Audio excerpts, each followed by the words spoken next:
राम राम जी। मैं नन्हे पहलवान, आप देख रहे हैं बाबा की खरी खोटी स्लो जिंदगी शो पर। आज मेरे साथ है प्रारब्ध.in से संदीप भाई। संदीप भाई, बहुत स्वागत है आपका। राम राम भैया नन्हे जी। संदीप भाई, इनको पहचानते हैं? बिल्कुल।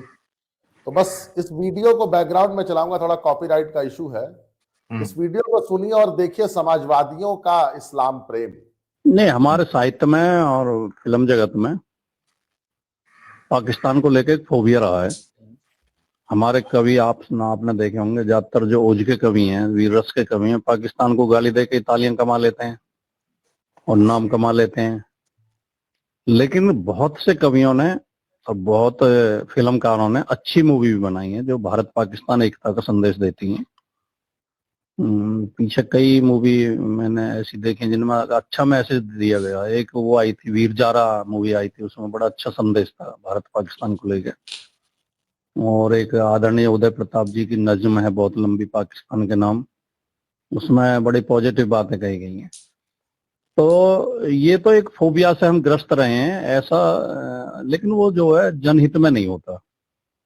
ये राजनीतिक लोग अपनी राजनीति के लिए, पाकिस्तान के ज्यादातर नेता हिंदुस्तान को गाली दे के वोट मांगते हैं और भारत में भी कुछ पार्टियां जो केवल पाकिस्तान को गाली दे के वोट मांगती हैं। इससे दोनों देशों की आवाम का नुकसान होता है। अगर हम मित्रता की, भाईचारे की बात करेंगे तो दोनों देशों को फायदा है उसमें। हाँ, भारत से लड़ लड़ के पाकिस्तान बर्बाद हो चुका, लेकिन कोई लाभ उससे हुआ नहीं है। और भारत को भी ये मानसिकता नहीं रखनी चाहिए कि हमें केवल पाकिस्तान को गाली देनी है या पाकिस्तान के खिलाफ ही मूवी बनानी है या पाकिस्तान के खिलाफ ही कविताएं लिखनी है, उपन्यास लिखने हैं। तो सुना आपने भैया, वीर जारा कितनी अच्छी मूवी है, कितना अच्छा मैसेज देती है। अब उस मूवी की पहले बात कर लूं। एक इंडियन एयरफोर्स पायलट को सारी जिंदगी जेल में सड़ा दिया, ये मैसेज दे रही थी। पर लास्ट में भाई वामपंथी मूवी बनाएगा तो लास्ट में तो कुछ ना कुछ दिखाएगा ना कि पाकिस्तान की एक एडवोकेट फिर लड़ती है और अंत में वो वापस आता है और यहाँ पर जारा अली खान उसका इंतजार कर रही है। ऐसी एक फिल्म आई थी गदर। गदर भी ओरिजिनल स्टोरी थी, पर पता है वो जो सकीना थी ना, वो फिर पाकिस्तान गई और यहाँ सनी देओल गए तो उसको लेना, सनी देओल को वहां निपटा दिया गया था। ओरिजिनल स्टोरी ये है। तो ये मैसेज देती है हमारी फिल्में। अब आता हूं, इन्होंने एक नाम लिया उदय प्रताप। उनका पूरा नाम है उदय प्रताप सिंह, हिंदी के बड़े अच्छे कवि हुए हैं। एक नंबर का वामपंथी था, अभी है एक्चुअली, था नहीं कहूंगा, अभी है। उतना बड़ा बायस्ड कवि मैंने आज तक अपने जीवन में कभी सुना ही नहीं। उस आदमी ने पाकिस्तान में होने वाली डिक्टेटरशिप को भी अप्रिशिएट किया था। उसने पाकिस्तान को बड़ा वो बताया था कि बड़ा सफल स्टेट है पाकिस्तान, क्योंकि आप देखिए कि जो भी स्टेट निकली हैं वो सब बर्बाद हैं। एक बात बताइए ना, यूएसएसआर के इतने टुकड़े हुए, कौन सा स्टेट बर्बाद हो गया उसका? सारे फल फूल रहे हैं। उसी के एक देश यूक्रेन ने पिछले 2-3 सालों से रशिया की लंका लगा रखी है। अब वो जो भी उसके कारण है, उसका बैकग्राउंड पे नहीं जाऊंगा। तो जरा संदीप भाई, ये राजकुमार भाटी जी एकदम बिछे जा रहे हैं पाकिस्तान प्रेम में, ये मैसेज किसको दे रहे हैं? ये मैसेज अपने उत्तर प्रदेश के मुसलमानों को दे रहे हैं जिनको वोट करना है 2027 में, क्योंकि बहुत सारे लोगों की नजर है उस मुस्लिम वोट बैंक पर। और हिंदुओं में एक, ये लोग समाजवादी और ये वो जातिवादी राजनीति करते हैं ना।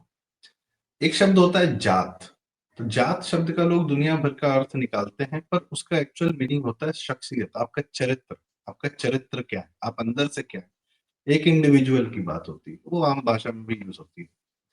तो कुछ लोगों का चरित्र होता है कि हमको अपने हिंदुओं पर राज करना है पर राजा मुसलमान चाहिए, हमको अपने हिंदुओं पर राज करना है पर राजा ब्रिटिश चाहिए, हमको अपने ही हिंदुओं पर राज करना है। कैसे? हम अंग्रेजी बोलेंगे, हम उर्दू बोलेंगे, हम शेर व शायरी करेंगे, हम सामने वाले के जितने दुराग्रह हैं हम उसके आगे बिछ जाएंगे। हम इस हद तक जाएंगे कि हम अपने हिंदुओं को मरवा देंगे, कार सेवा करा देंगे, कार सेवकों को भी हत्या करा देंगे, बाबरी ढांचे को हम मतलब बनाने की बात करेंगे और राम मंदिर नहीं जाएंगे और आगरा के दरगाह की पीर पे जाएंगे। तो अखिलेश यादव ने इसको सौंप रखा है कि राजकुमार भाटी तुम लगे रहो, एंटी हिंदू बतियाओगे, तभी मुसलमान वोट बैंक पाओगे।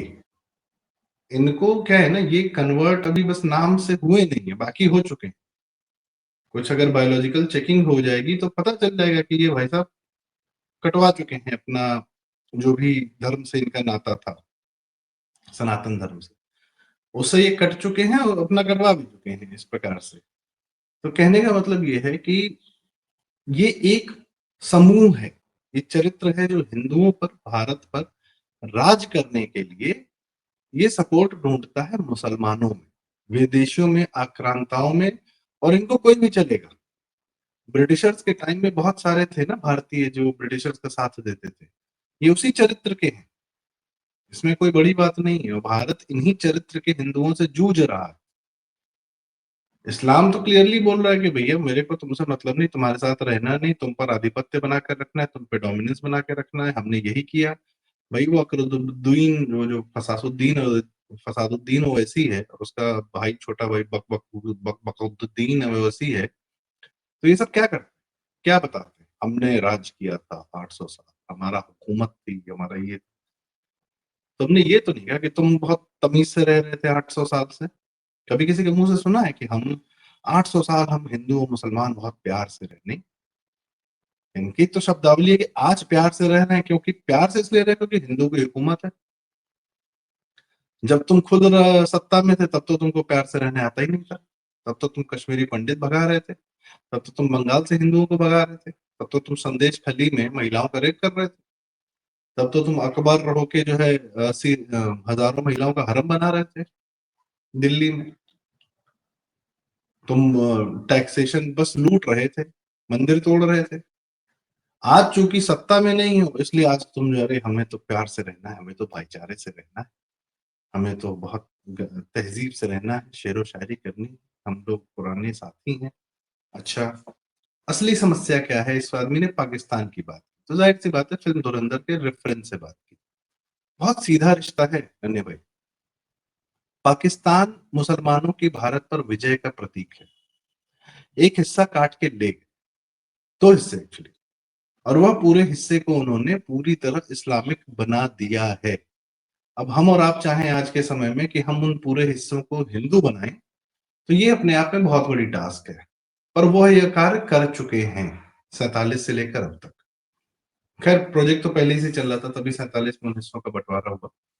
सेकेंड, भारत के मुसलमानों ने ही बनवाया था पाकिस्तान, तो पूरे भारत को पाकिस्तान या इस्लामिक स्टेट बनाने की इन लोग की पूरी प्रक्रिया है।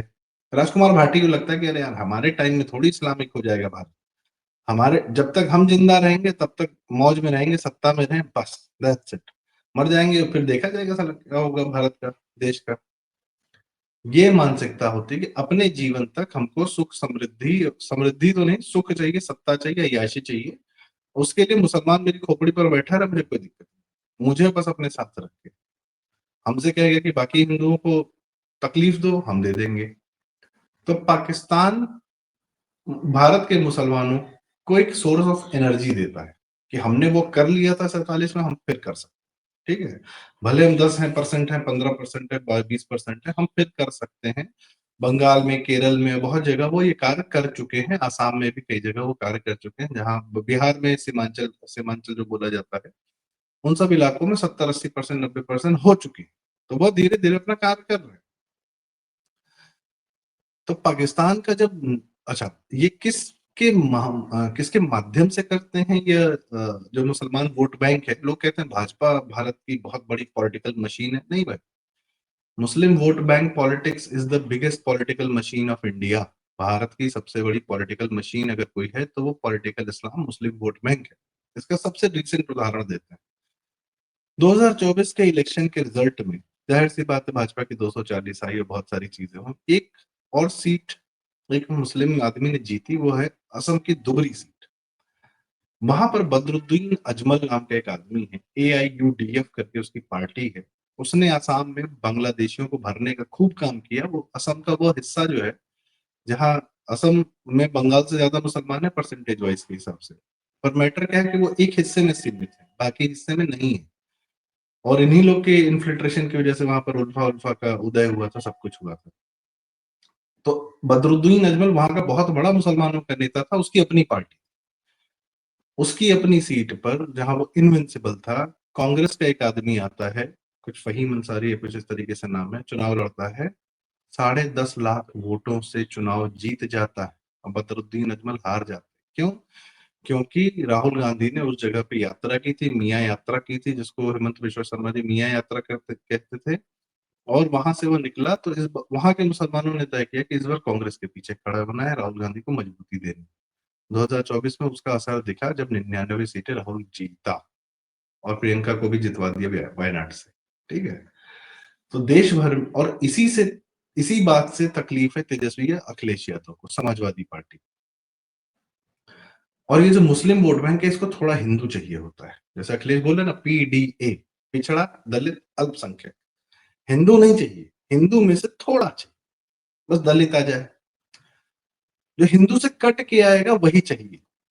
ठीक है, उतना जोड़ लेंगे हम सत्ता में आ जाएंगे। आज तक की इनकी पॉलिटिक्स यही रही है। इनको पूरा हिंदू क्यों नहीं चाहिए?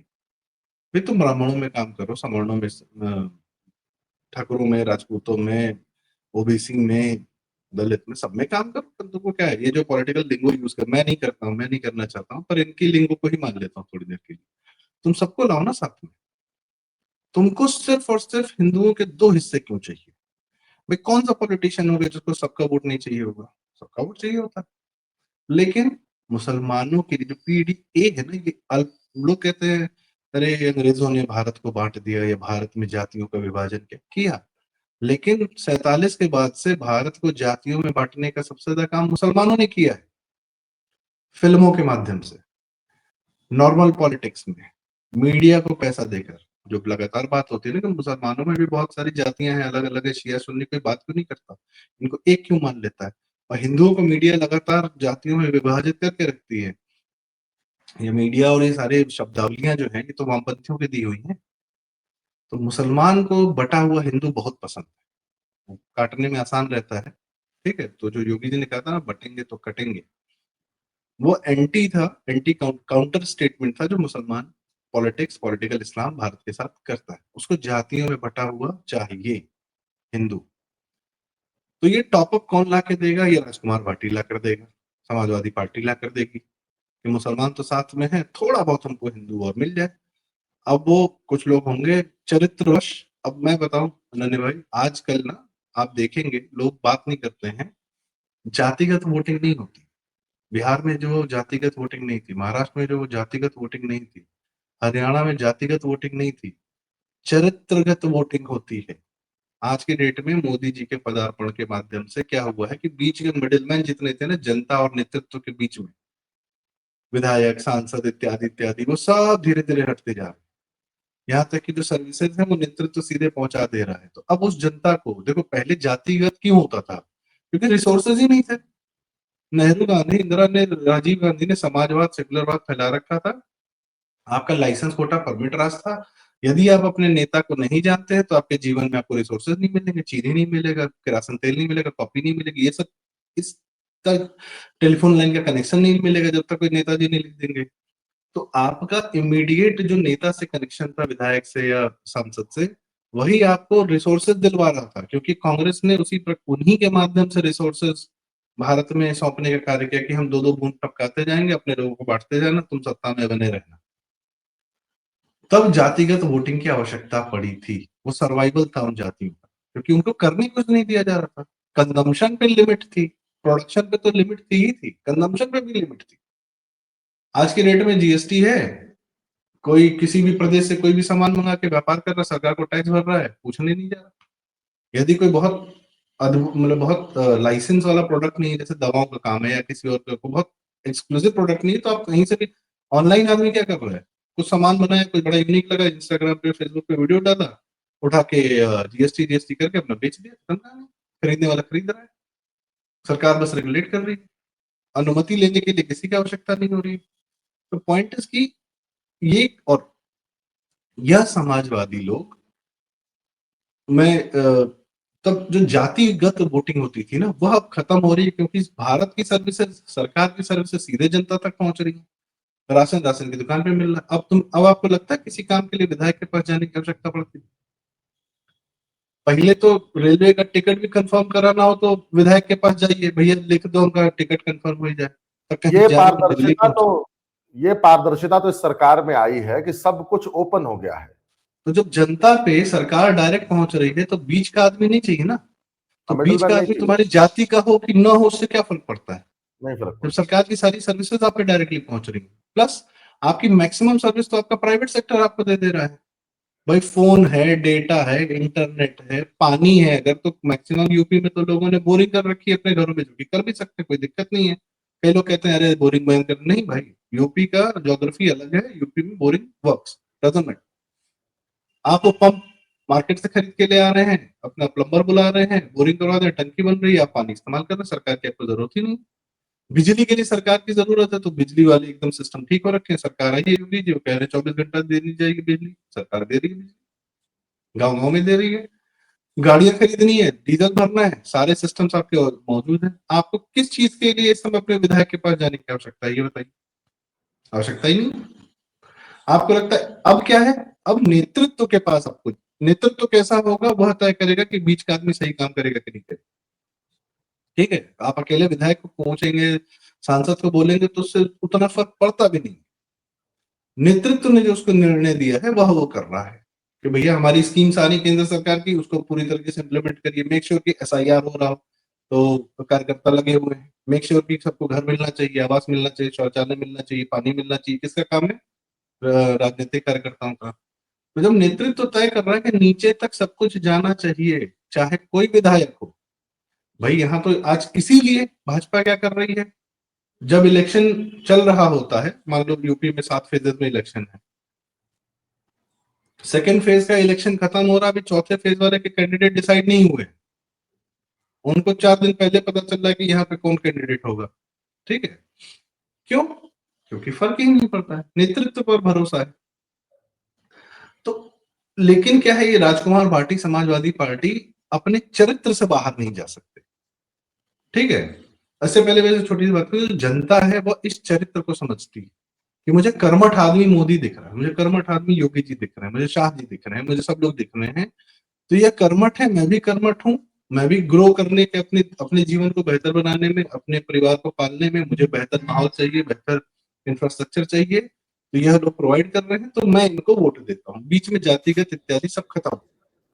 ठीक है, अब कोई सरकारी पेंशन पर या बहुत, अगर उनका जनता का एक हिस्सा है, अगर उसको बहुत आवश्यकता नहीं है, तो मैक्सिमम जनता बेसिक्स, लोग कहते हैं राशन क्यों दे रहे हो, देना चाहिए राशन। राशन से बहुत सारे घरों में लोग कहते हैं कि राशन देकर आप आलसी बना, नहीं भाई, पब्लिक चरित्रगत कर्मठ होती है। हिंदू जो है ना भाई, अपने संस्कार प्रोडक्टिव होता है, उसके घर में खाली बैठा रहेगा तो माँ बाप बोल देंगे जाकर कुछ काम करो, हमारे खाने की चिंता मत करो, खाना आ रहा है, निश्चिंत रहो, जाके काम करो, कुछ और करो। हमारे यहाँ खाली नहीं बिठाया जाता। खैर, सो आदमी अपने चरित्र के अनुसार अपने नेतृत्व का चरित्र देखता है, जोड़ता है, और इसलिए उनको वोट दे रहा है। अब राजकुमार भाटी, अखिलेश यादव, इन लोग का चरित्र क्या है? जनता को कंट्रोल करना। हम देंगे तब तुमको मिलेगा, हम ही बांटते हैं, नेहरू वाला मानसिकता कि हम ऊपर से देंगे तब जनता को मिलेगा। जनता क्या करेगी? अकाउंट नहीं खुलेगा जनता का, आपस में ट्रेड नहीं कर सकती, इंफ्रास्ट्रक्चर पे ध्यान, आपस में मिलजुल नहीं सकती। फोन लाइन याद है कितने में लगता था?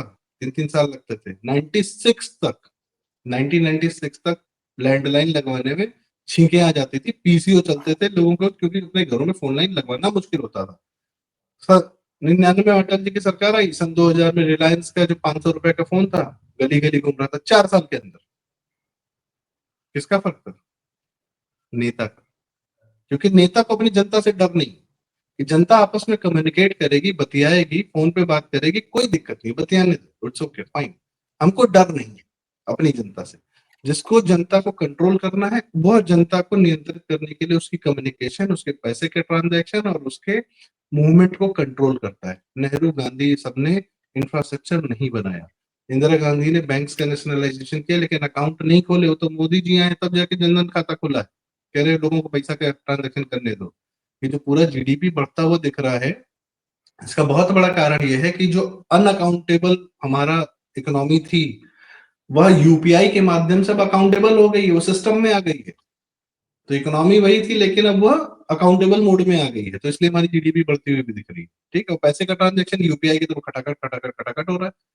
कहा 3 दिन में एक आरटीजीएस एक चेक लगता था तो 3 दिन बाद क्लियर होता था, यहाँ पे 2 सेकंड में पैसा ट्रांसफर हो रहा है, लाखों रुपया account to account, phone to phone.